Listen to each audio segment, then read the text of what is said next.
When the message came in, I was standing in the kitchen, holding 2 mugs of coffee, one for me, one for her. Business conference extended. Be home next week, Red Heart. It was 7:48 a.m. The coffee went cold in my hand before I even took a sip. She had already been gone for 5 days. Claire was supposed to return tonight, a Friday. I'd cleaned the house, stocked the fridge with her favorite almond milk, even ironed her favorite white blouse because I missed her, because I believed her. But as I stared at that text, something didn't sit right. Claire was a marketing executive. Business conferences weren't unusual. But this one, this leadership retreat in San Diego, had felt different from the start. The way she avoided eye contact when she packed. The way she locked her phone screen faster than usual. The way she told me not to bother calling because the schedule is crazy. I brushed off the unease, chalking it up to paranoia. After 12 years of marriage, you learn that trust isn't perfect, but it's what you hold on to when your mind starts whispering doubts. Yet that morning the whisper became a roar. Extend it, she said. Without explanation. Without apology for missing the weekend we'd planned. Our first one alone in months. Something was off. I tried to calm myself. I even dialed her once. It rang 3 times, then went to voicemail. Hey babe, I said, forcing a steady voice. Just got your text. Hope everything's okay. Call me when you can. I hung up, but the silence that followed was too heavy. Too deliberate. I called her colleague Tara, the one she mentioned she'd be sharing a hotel room with. It went straight to voicemail too. That was when something inside me shifted. Not anger, just this cold, methodical clarity. The kind that comes when you've ignored your instincts for too long. I opened my laptop, went to the email Claire had forwarded with her flight details last week.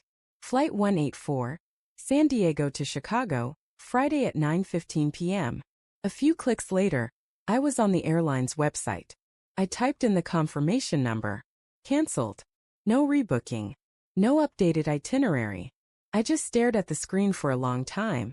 By noon, I'd convinced myself there had to be a reasonable explanation. Maybe the conference organizers extended the event.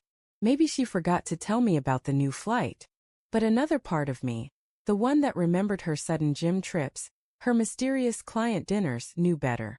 I had a friend who owed me a favor. Matt worked in a private security firm. He wasn't supposed to use their tools for personal reasons, but when I called him, I didn't have to explain much. I just need to know where she really is, I said. He was quiet for a few seconds. Send me her phone number. 2 hours later, he texted me back. Location: Seaside Resort, Laguna Beach. Checked in under her name. Room 418. Laguna Beach. Not San Diego. Not even close. My hand started to shake. I didn't tell anyone where I was going. I packed a bag, got in my car and drove. 8 hours of highway and silence, broken only by the occasional replay of her voicemail greeting. Every mile, I rehearsed what I might say when I saw her. Why Claire? Who is he? Or maybe nothing at all, just the truth written in my eyes. By the time I pulled into the resort parking lot, it was almost midnight. The ocean was a dark, endless stretch beyond the palm trees. I sat there, engine off, heart pounding, watching couples walk hand in hand under the yellow lights. And I thought this was us once. Inside, the lobby smelled like salt and lavender. I told the front desk clerk I was meeting my wife, Claire Bennett, in room 418. She smiled politely and handed me a key card without hesitation. When I reached the 4th floor, I stood outside her door for a long time, staring at the brass numbers, feeling the world tilt beneath me. Then I heard it, laughter. Her laughter. Soft, familiar, like a ghost of our happier years. A man's voice followed. Claire, come back to bed. The words hit me like a sledgehammer. My chest tightened and for a second I couldn't breathe. I could have walked away. I could have spared myself what came next. But I turned the handle instead. The door wasn't locked.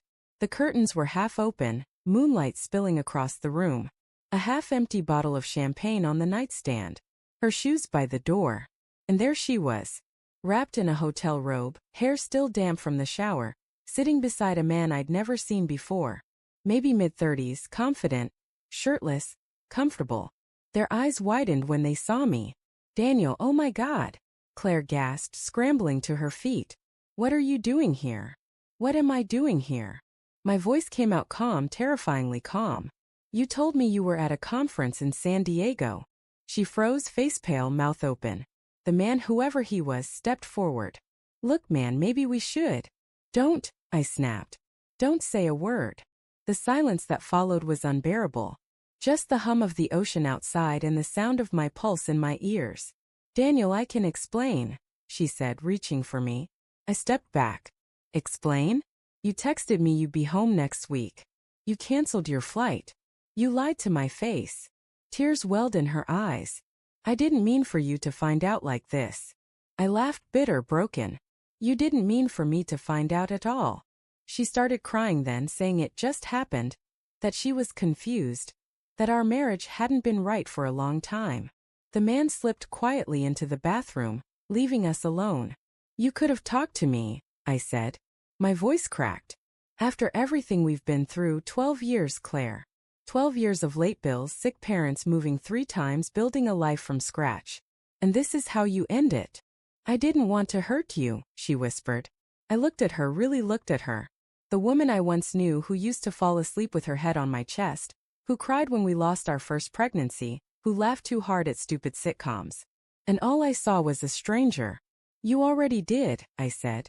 I left before dawn. Drove home in silence, the world blurring past me. She called once, twice, 20 times. I didn't answer. By the time I pulled into our driveway, the sun was rising, painting everything gold. The house we bought together, the swing she insisted we hang in the backyard, the life that no longer existed. I sat on the porch for hours, staring at the wedding ring on my finger, wondering how something that once felt eternal could feel so meaningless now. When she finally showed up 2 days later, suitcase in hand, I was waiting inside. I'm sorry, she said, her voice trembling. It was a mistake. I didn't yell. I didn't cry. I just handed her a folder. Inside were copies of the photos Matt had sent me from the resort. Proof. Evidence. Finality. Her face crumpled. You hired someone to? I needed the truth, I said quietly.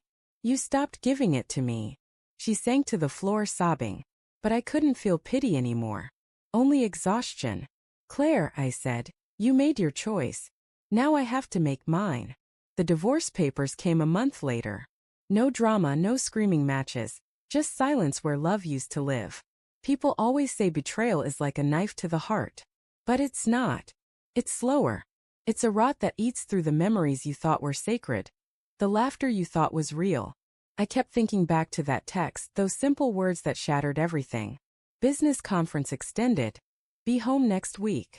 I still have it on my phone. Not because I can't delete it, but because it reminds me of the moment I finally stopped pretending everything was fine. Months passed. The house felt emptier than ever. I'd wake up expecting to hear her humming in the kitchen, or find her shoes by the door, and the silence would crush me all over again. But pain, I learned, is just proof that you cared. Eventually, I started running again. Spent weekends with friends. Rediscovered the person I'd been before I started measuring my worth by someone else's love. One night, while sorting through old photos, I found one of us on our honeymoon. Standing on a beach in Mexico, holding hands, smiling like the world couldn't touch us. I almost threw it away. But instead I put it back. Because that moment was real. Even if what came after wasn't. A few months later, she texted again. I hope you're doing okay. I still think about us. I stared at it for a while, then typed back. I'm doing better than I thought I'd be. I hope you find what you were looking for. And for the first time in a long time, I meant it. I deleted her number after that. Not out of hate, but out of peace. Because sometimes the real closure isn't confrontation or revenge. It's learning to live again without needing the person who broke you.